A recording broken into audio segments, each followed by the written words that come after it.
BPF खालामबाय थानाय मानसिफ्राबो मोनसे डिसिसन लाबाय जाहैबाय जे एबाराव BPF नि नामाव नङा हारिनि नामाव खेबसे भट होनोसै होननानै दा बे मिटिंआवबो फैनानै आंजों रायलायफैबाय एखे बाथ्रा मेदायाव आरो एखे बाथ्रा दक्षिण बास्का होननाय मोनसे आन्चलिकआव फैयै फैयै बुंफैदों एबार जोंबो हारिनि नामाव भट होगोन खावसेनि बारायानो गुगा खाजोब्बाय गोसोआबो सोलायबाय होननानै दा बिदिबा आरो दाखालि आङो तामुलफ्राव थांदों तामुलफ्रावबो सानसेयैनो 8टासो मिटिं खालामदों आङो आन्चलिक कमिटि अफिसाव हाबनानै मिटिं खालामनायाव बिदिनो BPF खालामग्रा मानसिफ्राबो लोगो हमफैनानै बुंदों जे एबाराव नोंनो होसिगोन भटखौ जों बाङालि फेडारेशननि मानसिफोर लोगो हमदों ABMCU आरो बे गरिया मरिया देसी मुस्लिमफोरनि अर्गानाइजेसन नेपालिफ्राथ' गावसोरनि मोनसे फुजायाव लांलायलायनानै फोथा थुलायलायनानै टुपि गानहोलायनानै मोनसे आशीर्बाद हरबाय जे आङो सानदों मा आरो बावहाय बे जायगायाव केम्पेइननि थाखाय सेकेन्ड टाइम थांनो गोनां गैला नामा दा ओरैबादि मोनसे सोलायनाय फैदों बारहावाया जे बर' रायजो राजाफ्रा गुबैयै दिनै हारिनि नामाव खेबसे भट होनोसै होननानै मोनसे साननाय फैदों जेरावबो आं गाबोन सालबारियाव थांगोन आं बहायबो नुगोन बर' रायजो राजाफोरनि साननाया बेसेबां सोलायदों सोलायाखै दा बाहाय सिम्बरगावआवबो बुंबाय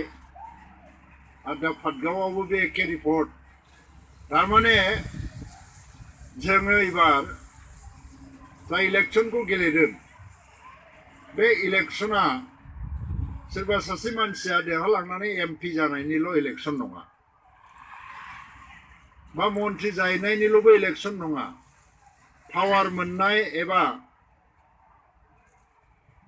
थाखा फैसा खामायनायनि मोनसे लामा दिहुननानै लानायनिल'बो इलेक्सन नंला जाहैबाय दा बे इलेक्सनखौ जों मानो गेलेदों बिदिबा बिराद गिदिर मोनसे मिशन लानानै जों दं 2013 सननिफ्राय दुलाराय बर' फरायसा आफादनि दैदेननायाव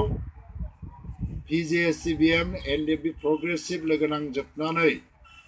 2015 आव UPPL जोनोम जानायनिफ्राय आरो UPPL आबो लोगो नांनानै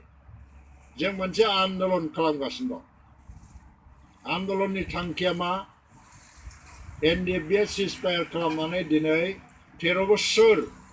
शान्ति आल'सनायाव दङ बिनि समाधान जायाखिसै तेलेंगाना रायजो होबाय जोंनो होआखिसै होमबा जोंनोबो बड'लेण्ड नांगौ होननानै बे आफादफ्रा हारसिङै आन्दोलन खालामालासिनो ज' आन्दोलन खालामसै होननानै 2013 सननिफ्रायनो आन्दोलना सोलिबोगासिनो दं 5 बोसोर थांबाय बे समनि गेजेराव भारत सरकारा कंग्रेसनि दिनाव मनमोहननि गभर्नमेन्टनि दिनाव खेबब्रै रायलायनांदों जोंजों आरो दा नरेन्द्र मोदीनि गभर्नमेन्ट BJP गभर्नमेन्टआ जोंजों खेबनै थाइफाथाय ट्रप खालामबाय बिसोर बुंजोब्बाय जे बर' जेंनाया ओरैनो दोनजानाय जेंना नंला बेखौ मोनसे समाधान खालामनांसिगोन आरो भारत सरकारा बिनि सायाव जोबोद सिरियासलि सानबाय नंगौबो रायजोफोर दा मा खालामजायो मा खालामजाया आसाम सरकारनि अफिसार भारत सरकारनि अफिसारफ्रा स्रोद डकुमेन्ट डाटा लायै सिङाव मोनसे खामानि मावगासिनो दं दाबो खोथाया जाहैबाय फाइनाल सेटेलमेन्टनि थाखाय सुक्ति खालामनांगौनि थाखाय माखासे खोथाफोर फैबाय जोंनाव जेला 1991 सनाव एबसुआ प्रथम इलेक्सन गेलेदोंमोन मानो गेलेदोंमोन बै समनि कंग्रेस सरकारा बुंदों नोंसोर आन्दोलन खालामो लामा होबथायो थिगैनो दं 100 जनाव 30 जन मानसिया ओंखारनानैबो आन्दोलनखौ खालामनो हायो नाथाय 100 जनाव नोंसोरजों 90 जनानो दंना गैया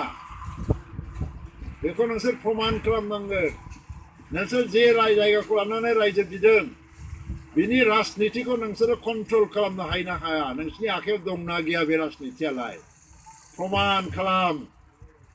मोनसे चेलेन्ज होदोंमोन भारत सरकारा आसाम सरकाराबो आरो बै समनि एबसुनि नेताफ्रा